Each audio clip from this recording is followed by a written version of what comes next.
Hello, everyone. Welcome back to my single-cell proteomics video tutorial. Today, we continue our analysis to process the protein data. We will perform 3 steps analysis: normalization, imputation, and batch correction to process the protein data. So the first step is protein data normalization. We will use the same function sweep to normalize the protein data as the peptide data. Because we already log transformed the peptide data, so instead of using dividing, here we use subtraction to normalize the protein data.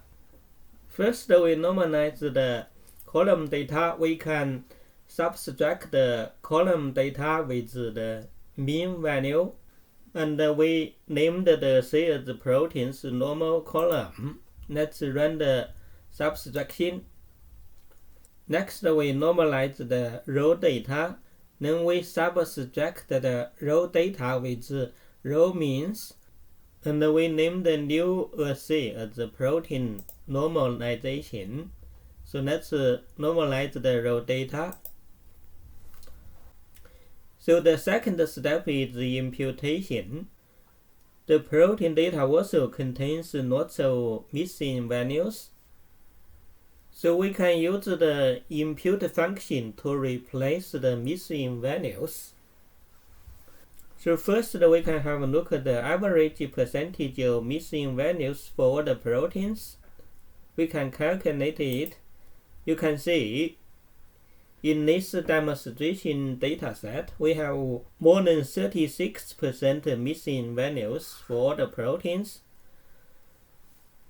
So now we use the impute function to replace the missing values. So the imputation is performed using the k-nearest neighbor algorithm with k as 3. So let's replace the missing values for the protein data. So after the imputation, we can calculate the average missing value again for all the proteins. You can see now the missing value is 0, so we replace all the missing values using the KNN method with k equals 3. So the third step of protein process is the batch correction. Because for the mass spectrometry experiment, each experiment we can obtain a small number of single cells data. So we have to do lots of experiments to obtain larger amount of single cell proteomics data. Then the data has a batch effect between different experiments. So we need to correct the batch effect. So the combat algorithm from the SVA package was used here to correct the protein batch effect. So after the imputation, we named the C as proteins IMPTD. So first we can get the C data from C proteins IMPTD. So next we need to provide a design matrix and also the batch annotation. The design matrix allows to protect the samples that we are going to analyze.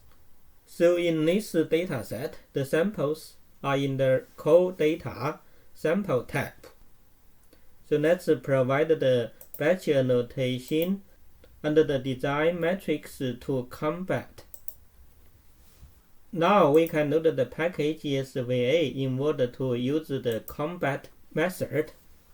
And then we use the combat function to correct the batch effect. So finally we add the corrected batch effect C as protein batch corrected to the Q feature, and also create the link from C proteins IMPTD to the C proteins batch correct assay. So let's link both assays. So now we finish the protein data processing. Let's have a look at the SCP object. You can see now we have 15 assays in the SCP key features dataset. And we can plot the SCP to have a look at our analysis. Let's zoom in. You can see in previous video we aggregated the peptide data to protein data. Today we performed the column data normalization, row data normalization, then replaced the missing values using the impute function. And we also corrected the batch effect between different assays. So now we can start to cluster the single cells.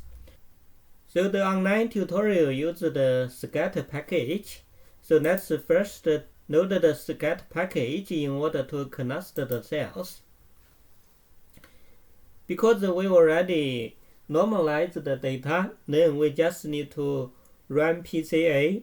We will use the protein assay after we corrected the batch effect. So let's run PCA to cluster the cells. So after PCA, we can use the plot reduced dim function to visualize the cell clusters.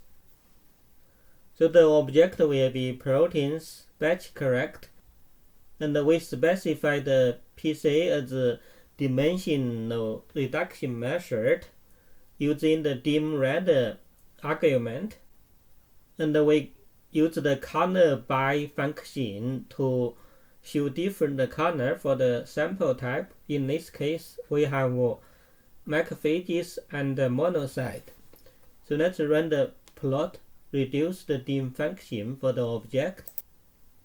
So you can see we created a 2D graph to show the cell clusters. So let's zoom in. You can see we have 17 cells in the demonstration dataset. The macrophages were labeled as blue and the monocytes were labeled as yellow. You can see macrophages were clustered in this area and the monocytes were clustered in this area. If you prefer to see the cell clusters using Umap, we can run Umap analysis to see the cell clusters. I think you are familiar with the single-cell RNA sequencing data analysis. We always run Umap after run PCA, so the object still the protein batch corrected assay, and we use the dim red argument again to tell run Umap function that we are going to run the analysis based on the PCA analysis, and we name the new analysis as Umap. So let's run Umap.